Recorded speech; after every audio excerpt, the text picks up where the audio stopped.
একরকম ডিমের কারি খেয়ে খেয়ে আর ভালো লাগে না, তাই তোমাদের জন্য একদম অন্যরকম একটা ডিমের মালাইকারির রেসিপি এনেছি। অসাধারণ টেস্ট হয়। চলো দেখি এটা কিভাবে তৈরি করতে হয়। এই রান্নাতে যে জিনিসগুলো দরকার পড়বে সামনে স্ক্রিনে দেওয়া আছে। সবার প্রথমে কড়াইয়ে সামান্য তেল দিয়ে দিচ্ছি। এখানে আমি 4টে ডিম সেদ্ধ করে নিয়েছি, এটাকে তেলের মধ্যে দিয়ে দিলাম। ডিমগুলোকে হালকা একটু ভেজে নেব। 2 থেকে 3 মিনিট ডিমগুলোকে ভেজে তুলে নিচ্ছি। আবার কড়াইয়ে কিছুটা তেল দিয়ে দিচ্ছি। তেলের মধ্যে 1 চামচ বাটার দিয়ে দিলাম। তেলটা গরম করে নিয়ে দিয়ে দিচ্ছি পেঁয়াজ আর কাঁচা লঙ্কার পেস্ট। 3 থেকে 4 মিনিট কষানোর পর পেঁয়াজের জলটা অনেকটাই শুকিয়ে গেছে। এই পর্যায়ে দিয়ে দেবো 2 চা চামচ পরিমাণে আদা ও রসুনের পেস্ট। আদা রসুনটার কাঁচা গন্ধ যাওয়া অবধি এটাকে ভেজে নেব।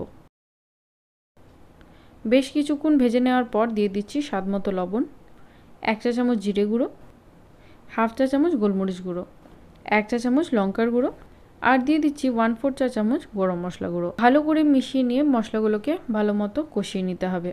গ্যাসের ফ্লেমটা মাঝারিতে রেখে কষাতে হবে। 5 থেকে 7 মিনিট কষানোর পর দেখো তেলটা ছেড়ে এসছে, মানে মশলাগুলো খুব ভালো মতো কষানো হয়ে গেছে। এবারেতে দিয়ে দিচ্ছি 2 থেকে 3 চামচ পরিমাণে দুধের সর। এই জায়গায় তোমরা ফ্রেশ ক্রিমও ব্যবহার করতে পারো। ভালো করে এটাকে মিশিয়ে নেব। আরও এটাকে কিছুক্ষণ কষিয়ে নিতে হবে।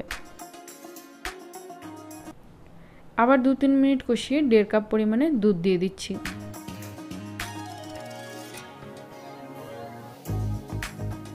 ভালো করে মিশিয়ে নিয়ে এটাকে ঢাকা দিয়ে দিলাম। 5 মিনিট পর ঢাকাটা সরিয়ে নিলাম।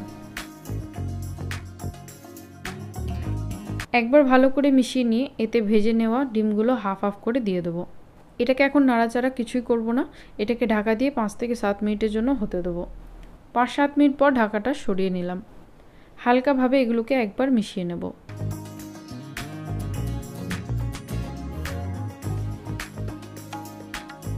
শেষে একটু ধনেপাতা কুচি দিয়ে দিলাম এবং তৈরি হয়ে গেল আমাদের ডিমের মালাইকারি। ভাত, পরোটা, রুটি সব কিছুর সাথে এটা দারুণ লাগে খেতে। একবার অবশ্যই ট্রাই করে দেখো। আর তোমাদের আমার এই রেসিপিটা কেমন লেগেছে কমেন্ট করে জানিও। ধন্যবাদ।